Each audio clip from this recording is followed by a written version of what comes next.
28 acres of land, which was the original camp. Began planning for the Nigerian government took control of the swimming pool and built some guest chalet adjacent to it, with a separate entrance road from that which the McGees had built to the camp entrance. From that time forward, there was also the hope and intention of developing that area for tourist purposes.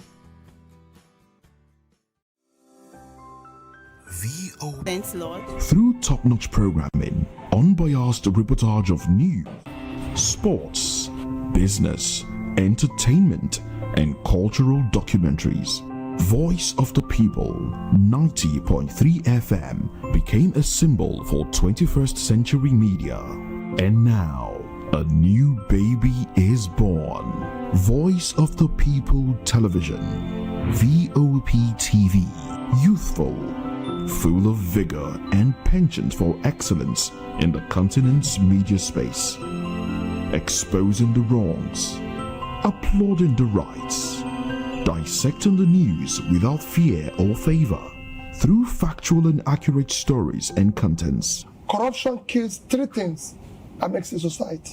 Representing the interests of the people and giving them a voice. Voice of the People TV is here to stay towards building a fair society. VOP TV, Voice of the People Television, truly a voice for the people.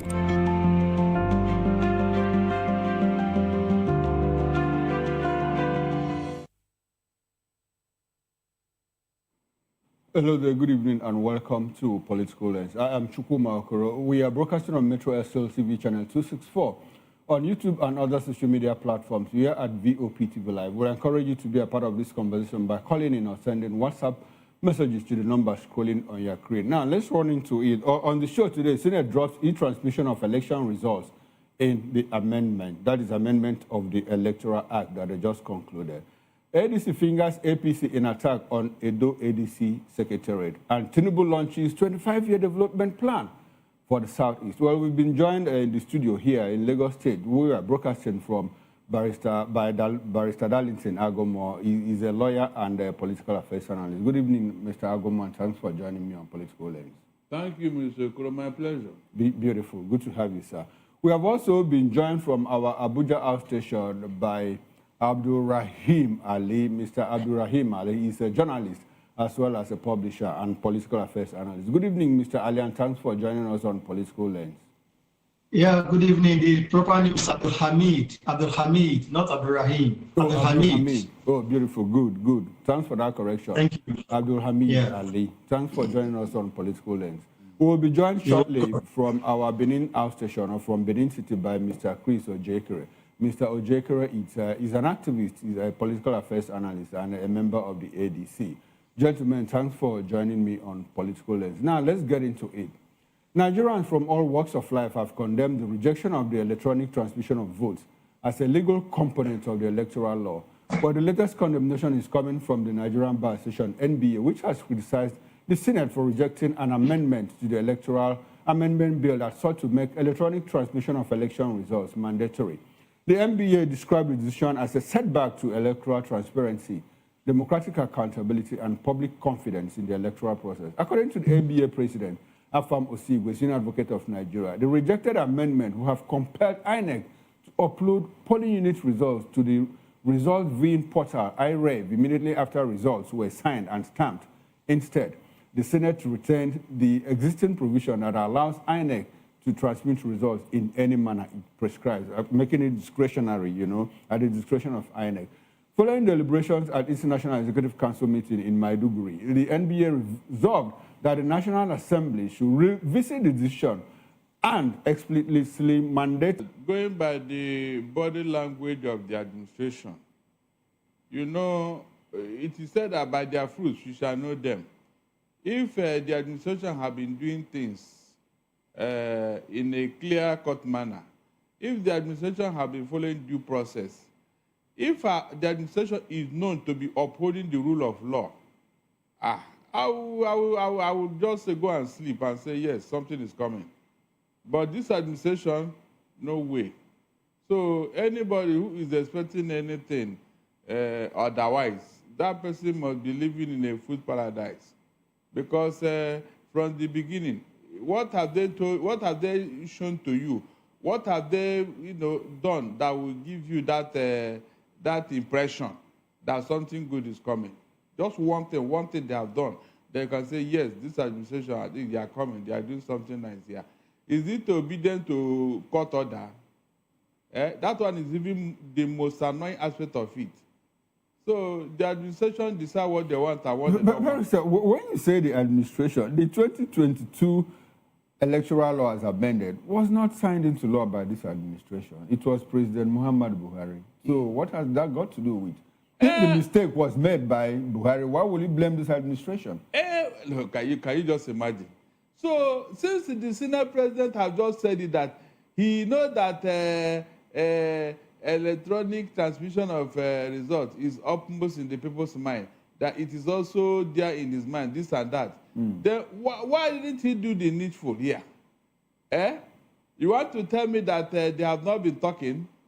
No, hold on. No, but Barrister, I'd like for you to come again. What did the Senate president say? He said that the thing was not even removed, that the social media is awash, this and that. The man was being sophistry. He was playing with sophistry and semantics. That is not removed, it's still there, this and that. He said, we want it to be made compulsory. Okay.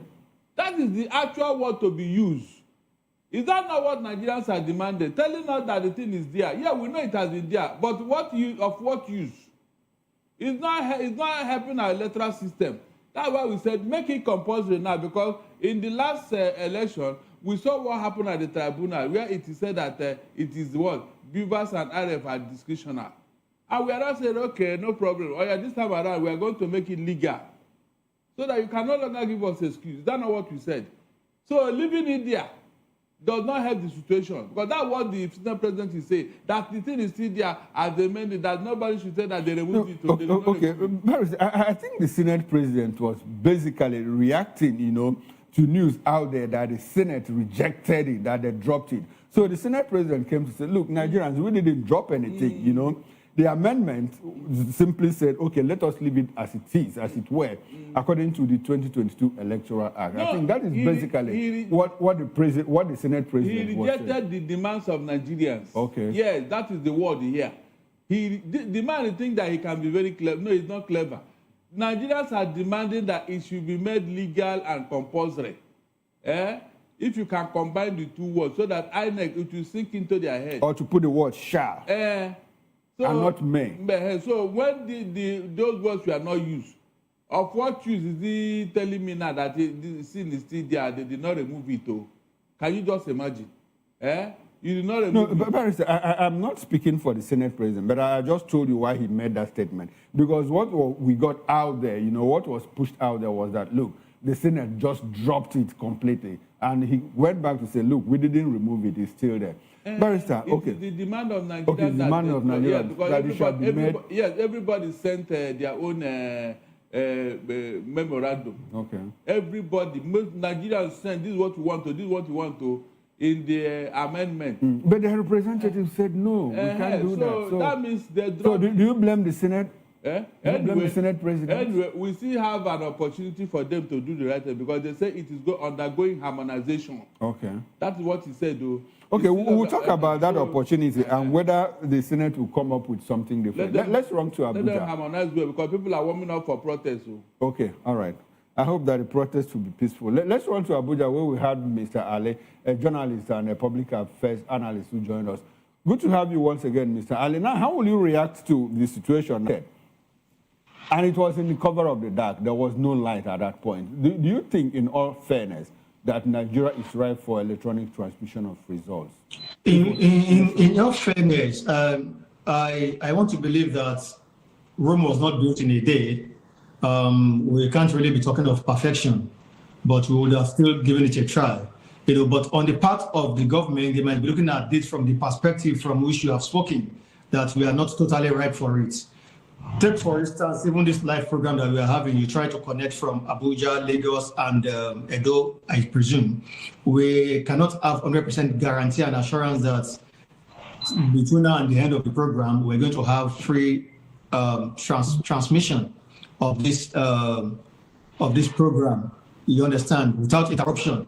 So not to talk of something as valuable as election. So we're still in the trying stage. In fairness, we are not totally ripe for it. Considering those factors that have not been fully put in place. I remember that there was even a particular election, I think in between the lines there were issues of the issues you raised, where you have to, at your own convenience, or it's even inconvenience, because it was not supposed to be your responsibility to provide alternative, to government facilities during election. So we are not fully ripe for it, considering the situation on ground. All right. Thank you very much. Thank you very much, Mr. Ali. I will come back to you in the course of the program. Let's run to Benin City, where we've been joined by Mr. Chris Ojekere. Mr. Ojekere is a political affairs analyst. He's also a member of the ADC, to be very precise about it. He's also an activist. Now, Mr. Ojekere, good evening and welcome to Political Lens. I appreciate your presence. Yeah, thank you, Mr. Chukuma. Okay, good to have you. I'm happy to be here. Thank you very much. I appreciate your presence. Now, let's run into it. As an activist, how did this news come to your community? Apart from being an activist, you also belong to the opposition ADC that has been saying, well, we need to have e-transmission of results during election. And the Senate yesterday said, sorry, gentlemen, sorry, Nigerians, we can't do that at this moment. Let it be. Let it remain at the discretion of INEC. Where they can, let them transmit electronically. Where they cannot, let them do it manually. How do you react to this development? How did it hit your community, the community of activists in Nigeria? Well, what I find very disturbing is how people can assume that stagnancy is a way of life. Refusal to make progress is a norm that should be accepted by humanity, by nations, community, family, or whatever. It is a disgraceful act that we have seen coming from the Senate. The Senate has done nothing with respect to that particular clause of the amendment. And to have spent how many years they've been there right now to do nothing about that clause, for many Nigerians and for myself, that defeats the whole purpose of the Senate. Because what brought them there is supposed to be democracy. And democracy is anchored on election integrity. All over the world, remove elections from democracy and what you have is mere theorizing. What gives action to the theories of democracy is that on the day of election, people go out and exercise that franchise. And when you improve the profile of that franchise, you are making progress as a nation. Democracy is being liberalized. People are being invited to participate and their choices respected.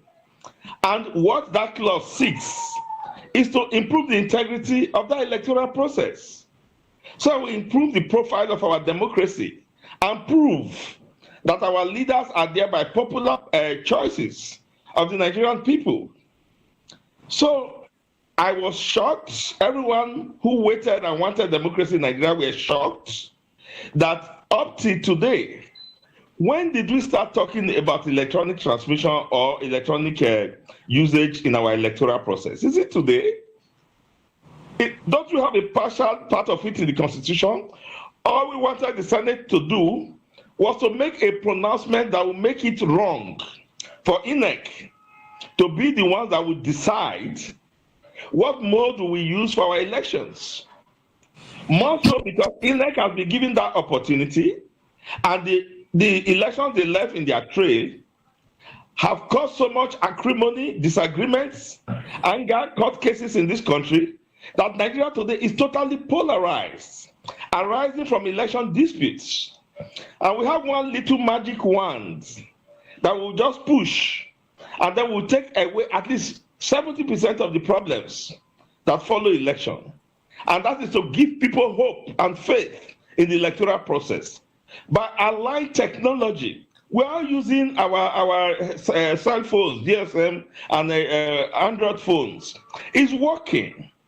We are talking to each other now from hundreds of kilometers away. I'm hearing you are hearing me by the means of technology.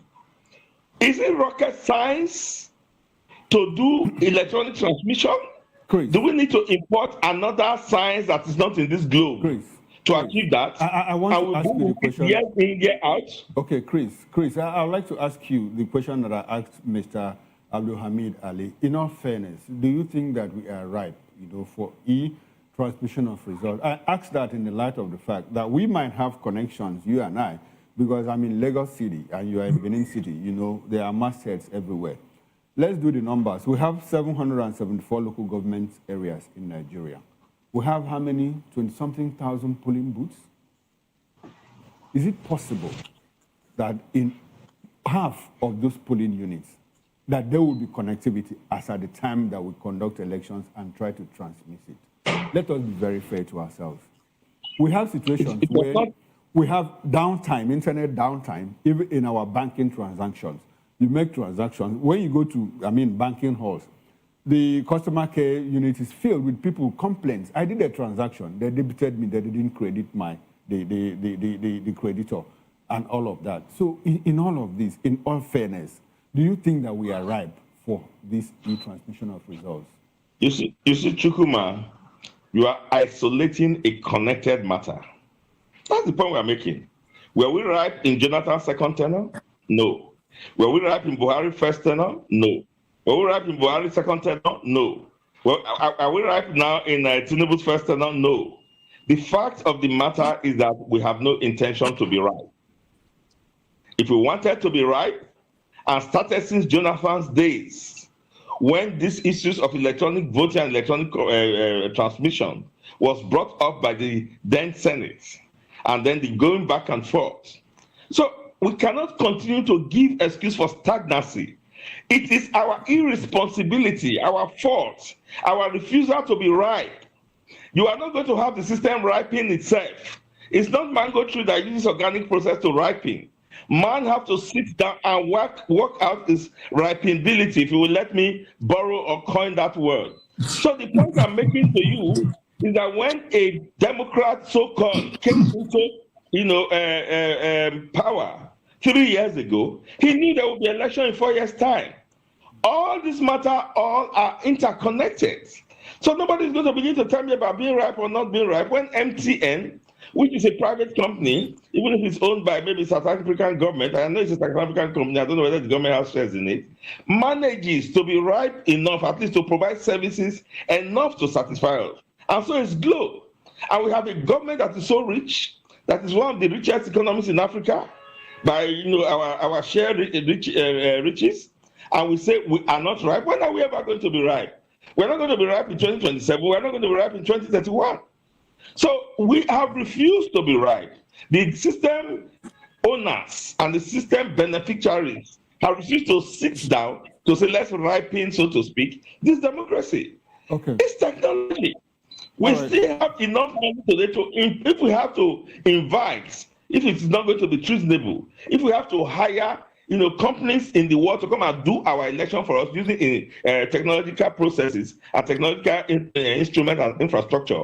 If you start today, within the next 3-4 months, you are going to get people who will run it effortlessly in Nigeria. All right. They will bring their equipment there and run it effortlessly in Nigeria. All right. As far as Mr. Ojekoro is concerned, it's doable. We are ripe for it. And so this is a good time to start. Let's come back to the studio where we still have Mr. Darlington Agomo. Mr. Agomo, I would like to ask you, the issues with our elections and the electoral law amendment, I've asked this question before, so let me ask you this same question. If you go back in the history of Nigeria, right from the Independence Day up until the 2023 elections, one election, is adjudged to be the best in terms of the credibility, free, fair, transparent, by all standards. Talking about the June 12, 1993 elections. Which electoral law did we use? Is the problem with the operators, or is the problem with electoral laws. I mean, you can have the best laws. Some people also argue that, look, you can have the best laws and you have bad people, twist and, circumvent those laws to cheat or to have their way. What do you think? If you have the best law institutionalized, Okay. The institution will catch you if you want to circumvent that law. Okay. That's just the truth. Why didn't we deepen that option A4 by Professor Humphrey Nwosu? Okay, so apparently... Saved us all this headache. Since that election was adjudged to be the best, the freest, and the fairest, why didn't we use it? At least most African countries would have copied it from us. And that will save everybody. So Barrister, the right question is, why are we making a fuss of this e-transmission? Did we do e-transmission then? We didn't. Why don't we use what is working? Is it working? You just said it here that election was the best. Okay. We use the option that is working. That is working. That is it. That thing that is working. Okay, so basically, your position is that, well, if we have good people running the system, they will find a way to make it work, to make things work, whether electronic transmission or manual transmission. Is that your position? Even if you are the devil and you have a good system, that devil cannot thwart it. Jelly Rollins said it in Ghana. If you have a very good institution working, nobody can circumvent that institution or compromise it, because the institution will protest on its own.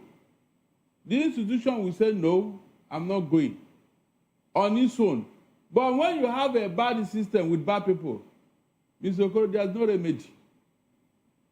There's no remedy. That's where we find ourselves now. You have an institution that is already a cake, out of tune with reality. And you now have people who want to take advantage of that system. Okay. What other good are you expecting from what they call a double jeopardy? And I'm telling you, okay. In law, yes, it's called double jeopardy. Yes. So what are you expecting for such an institution or such a system? And we are saying, look, we need to move forward, please, for God's sake. Move forward. Barrister, Mr. Agomo, I'm happy that you brought in the issue of Ghana. So let me quickly run to Mr. Abdul Hamid Ali. I want us to talk about Ghana, because I studied the Ghana electoral process a bit, and I discovered that it is also a hybrid like Nigeria, where it is possible, you do electronic transmission. Where it is not, you do manual transmission. And the last Ghana elections, I'm not sure that any of the presidential candidates went to court, and it was peaceful, free, fair, and credible. So what is the problem with Nigeria as a country? After every election, you see people troop to the courts, tribunal, to appeal court, and the Supreme Court, and all of that. Is the problem with our laws, or is the problem with Nigerians as a people? Hello, Mr. Ali, are you there? Yes, I said I want to believe that the problem is you and I. We are the problem of Nigeria. You and I, Nigerians, are the problem of Nigeria. No, when I can hear you. When you say you and I'm just an anchor, I'm just an anchor. I don't make laws. I don't make laws for the country. I don't even vote. I don't even vote because what I do is to monitor elections. Thank God, I'm not there. Yeah, we Nigerians are this transcends just electoral issues now. You see, you said something that none of the candidates went to court in Ghana. But here in Nigeria, even before the election, somebody is already thinking that no matter what, we're going to court. You understand? If it's not me, we will go to court. Why does it have to be that? That's why I said you and I are the problems. We need to change our mindsets. You have stated it clearly now. In Ghana, where it was possible, they used electronic transmission. Where it was not, they used manual. So the same thing would have happened here. We shouldn't have even made issues out of this electronic transfer, either it was accepted or it was not, because the barrister himself said something clearly in the studio that using option A4 as an instance. So it's not an issue of whether we are right or not, but it's an issue of attitude. That's why I said you and I, we need to change our attitude, rebrand ourselves in this country, and try to be more committed, more patriotic, more intentional in doing what is right. You should be more patriotic. You should stop thinking about us, about our individual, but think about Nigeria first. So that is the issue. All right, and that's why I said you and I. Okay, I understand. I understand what you said, you and I. Talking about Nigerians collectively. Now, let's run to Edo State, where the Secretariat of the African Democratic Congress, ADC, came under heavy attack and vandalism yesterday, as seen in a video that has gone viral. In the video, the Secretariat was visibly vandalized with glass windows broken, CCTV cameras pulled down, and billboards taken down by yet-to-be-identified persons. As seen in the video, members of the ADC responding to the incident fingered the ruling party in the state, the All Progressives Congress. Well, this is not an isolated incident, as there are many examples where the ADC events have been disrupted. In 2025 in Lagos, the ADC came under heavy assault as vehicles and canopies were destroyed during the formal declaration for the party by the former LP candidate, Labour Party governor candidate in Lagos State, Badebo Rose Vival. And in Kebbi State, the formal declaration for the ADC by the former Attorney General Abubakar Malami was also disrupted. Let's take a look at the video. We need to get at the audio so that we can, hear what they said before we turn to our analysts to help us make sense of this. Yeah, as you can see, we are live at the ADC State Secretariat in Ogbelaka, and we see the wanton destruction of these miscreants, nuisance. Agberos and pedestrians have come to do as our national secretariat. So they've destroyed our poles, our flags, our banners. They feel very threatened that the ADC of Edo State is about to kickstart a new era of change. We see they destroyed the vehicles. The CCTV camera that was here was pulled down. We see this other one was too high, so they could not access this other one.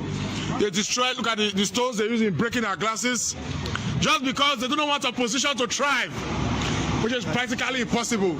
Look at the arson, they poured fuel here, they lit it, they tried to put the building on fire. They also came from behind, they broke the louvers, they poured fuel into the building, and they lit it, but the building could not. So they disconnected the CCTV camera. Look at what we have there. It was disconnected before they started destruction. They carted away with some of them. The other one that was there was one on the floor there, this one, by this front. They carted away the CCTV camera. So we want to send a message to the governor of Edo State. He's the chief security officer. Is this the kind of state he wants to donate 2.5 million votes to his father, Tinubu? 3.5. Oh, 3.5 million. Whatever the figure is, it's a bit irritating, it's nauseating, and it's chanting that they will resort to this kind of criminality. We know the party, we know their nature before now. Some of them have told us that they are willing to cut their neck and they cut their head and donate their hands. We will give them a long class to do the cutting. Because we will not be threatened, we will not be intimidated. We will continue to stand for what is right. Nigeria is a multi-party state, and nobody will cower those states into any form of jittery. We will resist every attempt of being subdued and being oppressed. People that want to support the ADC will support the ADC. People that want to gather and identify with the ADC, they will gather and identify as ADC members. We will not allow any form of intimidation or oppression. And none of these things leads to nothing. Today we are also declaring decamping today into the ADC, and the decamping will take place here in the Secretariat. For want of time, the APC and the miscreants who have done this, we know they are the ones who do this, because they are the only ones who have the mind to carry this kind of illegality. They are the only opposition party in this state, and they want to ensure that we do not stand. It won't work, and they will continue to resist them at all levels. Heard it. All right, then you've heard it very clear. The ADC says APC, you are the one behind what went down in the ADC Secretariat in Benin City. Chris, you are in Benin. You are a member of the ADC. Let us into what you know that happened to the ADC Secretariat in Edo State. Last year, the time the governor led in the threat agenda that he has as one of his basic policies, the world was awakened to the threat he passed on to Peter Obi, that if Peter Obi came to Edo State, he won't guarantee his safety. The chairman of APC in Edo State, in responding to that and reinforcing the governor's threat, reinforced the fact that the reason why they are warning Obi not to come to Edo State is because of the hatred they have for Obi. After he had finished with Obi, in the same video, he turned to ADC and said to us in the ADC that as far as he is concerned, Edo State has no place or room for ADC, and that they will ensure that ADC does not exist in Edo State. They will chase us out. And so he warned everyone and said, anybody who is willing or still insisting in identifying with ADC will leave Edo State for them. They will smoke out ADC from Edo State. So that's the smoke you are seeing and the fire.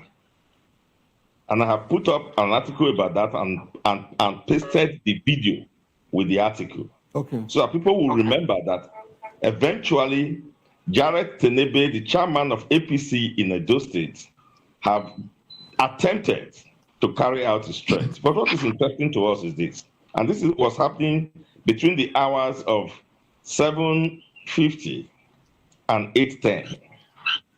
What is interesting to us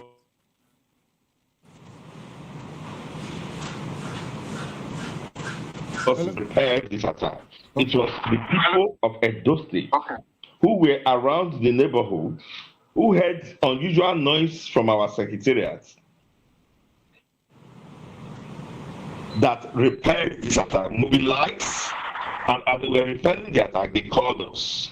Before we got there, they have been able to withstand these thugs and chase them away. That speaks to the level of acceptability and love that ADC enjoys in Edo State. Okay, all right. Chris, have you reported this case to the police formally? Formal report. Have you made a formal report?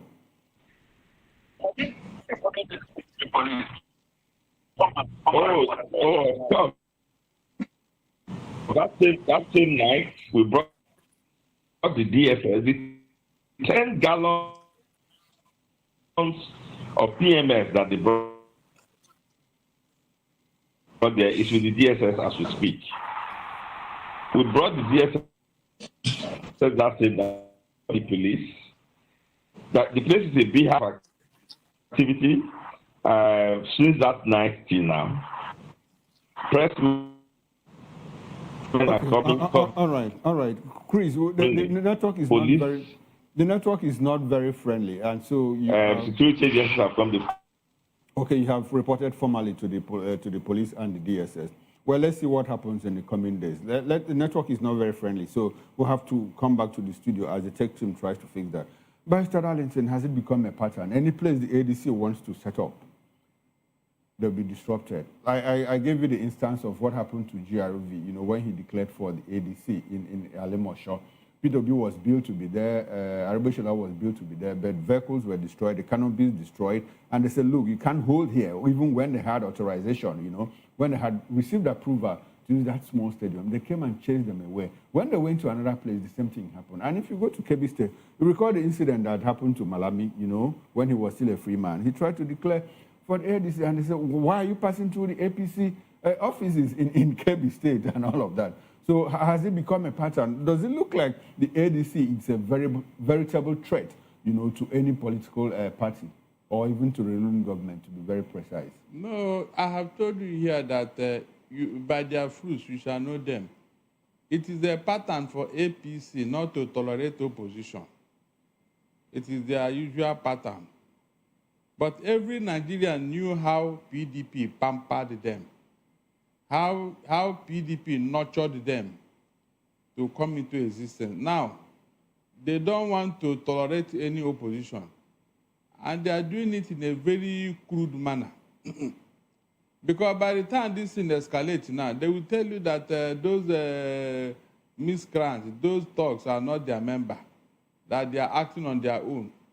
Did you see any prominent APC person there? All those boys, they are acting on their own. We don't know who sent them. It may be a member of the party itself, and you people are calling APC. So, but why can't you, as a party in government, why can't you declare that, look, any nonsense anywhere, police should move in. Police should move in. If arrests have been made and prosecuted, I think it will curb this nonsense. But since you, as a ruling party, all this infamy is going on under your watch, and you have not made a statement, that means you know one or two things that is going on. Okay. You know. You cannot claim that Nigeria, anytime you talk about ADC, people say, no, it's a gathering of disgruntled people and they don't even know where they are going. But in all of this, APC seems to be jittery. Why would they be jittery? Because they also seem to be doing well. I mean, almost all the governors are trooping to the APC. So why does it appear that anytime the ADC, sneezes, they catch cold and all of that? Why? I want to be more objective, and I want us to be more objective as Nigerians. You see, asking the questions, the why questions, those are the questions every one of us should be.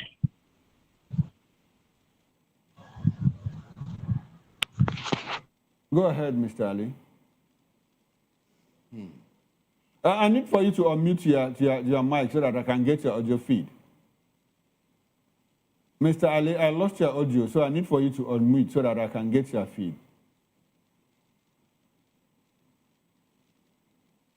Well, unfortunately, we seem to be having a tech glitch with our connection with the Abuja studio. So we'll run to the next topic of discussion, and probably when he comes back, he'll be able to, mesh both discussions, so those conversations. Now, let's run into it. The federal government has unveiled a 25-year development blueprint, Southeast Vision 2050, aimed at unlocking the region's economic potential and positioning it as a key driver of Nigeria's future growth. Vice President Kashim Shettima announced the plan in Enugu, describing it as a shift from short-term governance to a structured long-term development framework. As part of the initiative, President Tinubu has approved the establishment of the Southeast Investment Company Limited to mobilize funds from the diaspora, capital markets and development partners, where the company will work with the Southeast Development Commission, SEDC, to close infrastructure gaps, driving industrial growth, create jobs, and enhance regional competitiveness.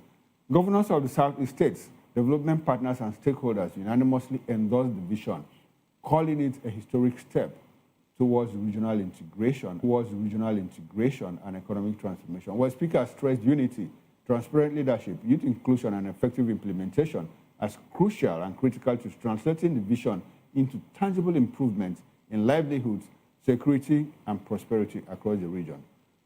Barrister Darlington, Southeast Development Initiative 2050, 25-year long-term plan to develop the Southeast, to make it the epicenter of industrial growth in Nigeria.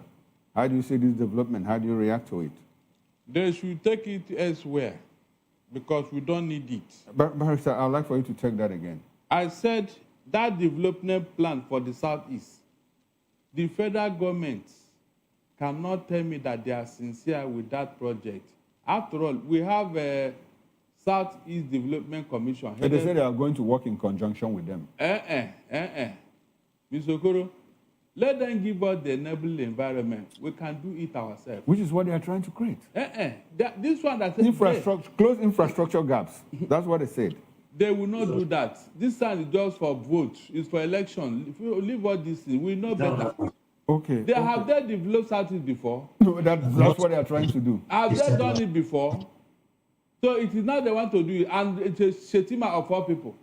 His region need the development commission more than we. No, they have. They have not the development commission. Let him go and work on their own. Let them go and. Barrister, he's the vice president of the Federal Republic of Nigeria, and he's acting under the instructions of the president. Charity begins at home. If he loves us so much, there are things we asked them to do for us. They never did it. Okay, but Barrister, the destruction in the Southeast happened before the destruction of the Northeast. So they want to start with the Southeast. Mr. Okoro? Yes, sir. We have been eating with our fingers before a spoon came out. And they want us to stop eating with our fingers. I said before a spoon came out. They want us to start eating with golden spoon. Are they the one that taught the Igbo man how to do business? Barrister, is there any region? Barrister, did you get it? They said to close that it is the epicenter of economic development. Make it the epicenter, the hub of industrial growth in Nigeria. Yes. Is it today? Osibajo went to Aba and said the same thing. Osibajo. Buhari went to Owerri and said the same thing. That how can people that are holding the economy of this country say they are leaving Nigeria? That is surprised. Okay, so apparently you think that it's targeted at 2027. They are mocking themselves and not the Igbo man. If they really love us, I have told Shettima, tell your killer kinsmen to leave the Southeast so that our women can go to farm.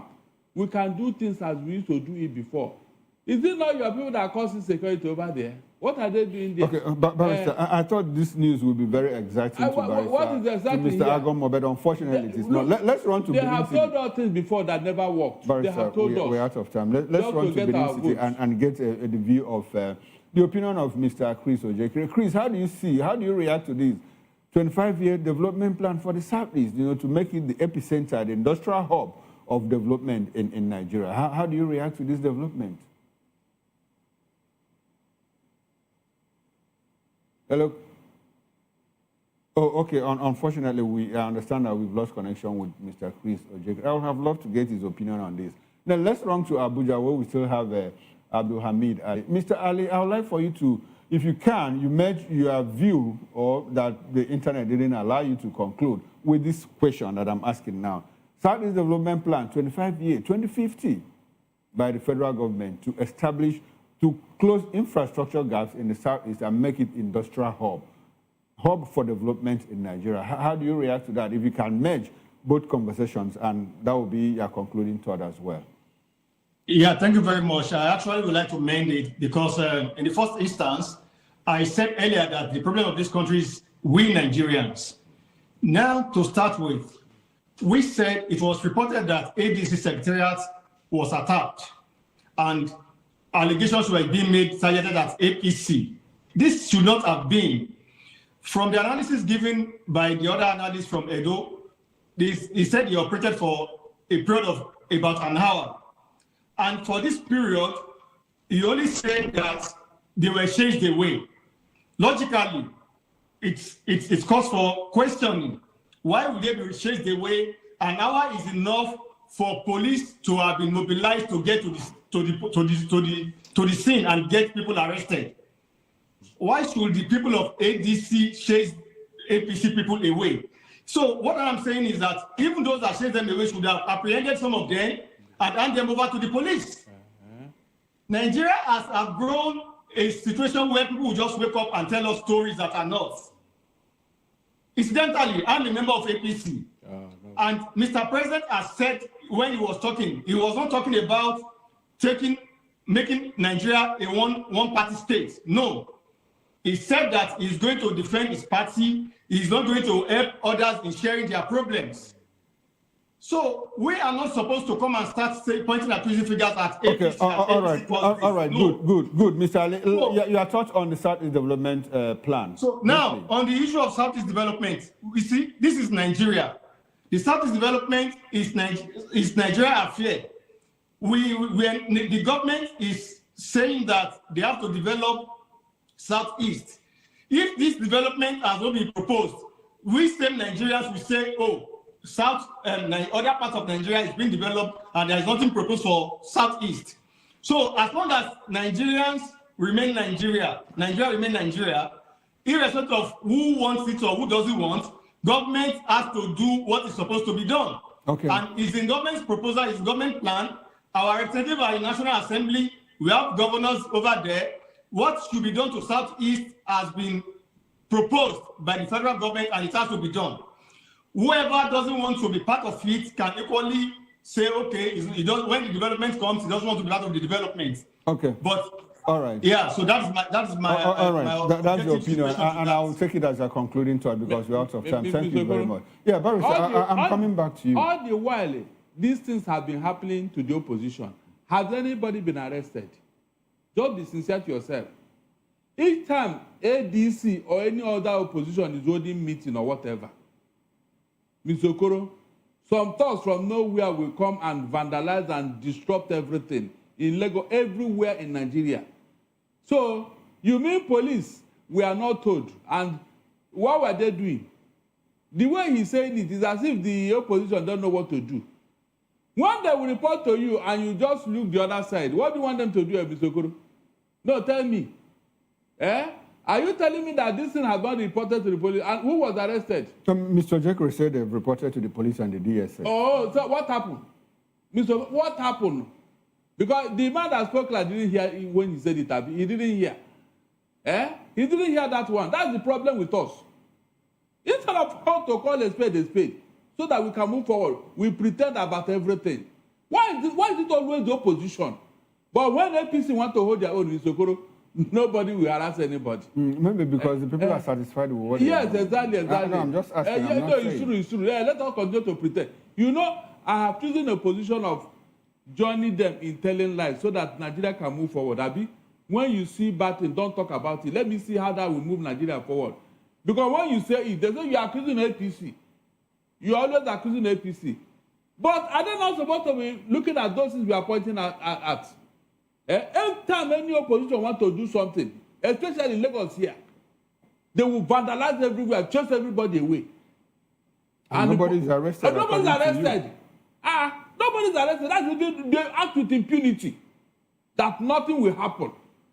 And instead of us to condemn it, we are speaking from both sides of our mouth. Let us continue. And let me see how that will help Nigerian cause. Barrister, I think I don't share your view. Barrister, if you know what is the truth, you should always tell the truth so that Nigeria can move forward. You didn't hear Makindabi? Sheyi Makinde said that it is no longer funny to tell truth to power. He said it. Eho Makinde, governor for your state. Okay. So instead of them calling you names, because you are pointing out at what they are doing wrong. Why not keep quiet? Barrister, I'm not sure that Nigeria will make progress with that track. Sokoro, I'll take it. You have started. We must make progress with it because that is what they like. Okay, that's what they like. Opinion, yes, but it might not be what will happen. Barrister, this will be a good. It's working for them. It's working for them. That's why Nigeria is moving forward. On this position, we'll let them continue to lie to themselves. Mr. Darlington Agomo, a lawyer and political affairs analyst. We also had Mr. Chris Ojekere, who joined us virtually from Benin City, political affairs analyst and spokesperson for the ADC in Edo State. We also were joined from our Abuja outstation by Mr. Abdul Hamid Ali, a journalist and a public affairs analyst. Gentlemen, I must say a very big thank you to you. I appreciate your presence on my show, Political Lens, and I hope that we can do this some other time. Now, on behalf of the backroom staff, talking about the technical director, the bus manager, the sound engineer, and the ingest manager, I am Chukwuma Okoro. Up next is Issues with Nnena Ndemdioto. On top of the hour, 7 o'clock. Please do stay with us. For me, I'll see you tomorrow, Friday, 8 o'clock in the morning on the morning show. Bye for now, and enjoy the rest of your evening.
VOP TV.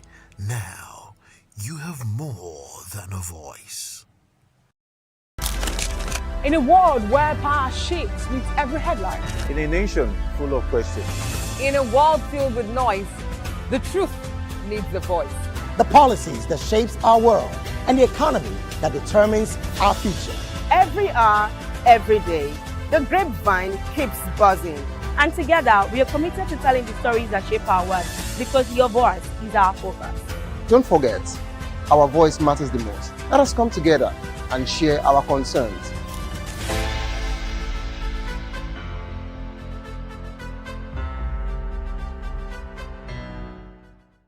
Are you ready for the extraordinary? Something big is happening on your screen. Introducing VOP TV. Now streaming on SLTV channel 264. From breaking news to captivating conversations, news analysis, giving you all sides to the story. We break in-depth discussions on the issues that matter, from politics to sports,